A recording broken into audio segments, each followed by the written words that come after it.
Hi guys, welcome to the channel, welcome to another video. This time it's time for my second service on my Yamaha Tracer 9. I am always following the manual, and right now I am at 9,985 kilometers, so it is time to do it. I hope that everything will be okay, but the bike is new, and I am just following the manual because this is how I am. And I am already here in Ljubljana, and this is SMK in Slovenian, SMK servis motornih koles.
the bike is ready for another 10,000 kilometers.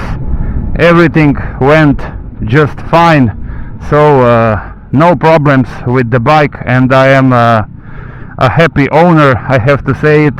And now I'm heading home. So SMK SMK guys are really kind and do the job right, so I just trust them.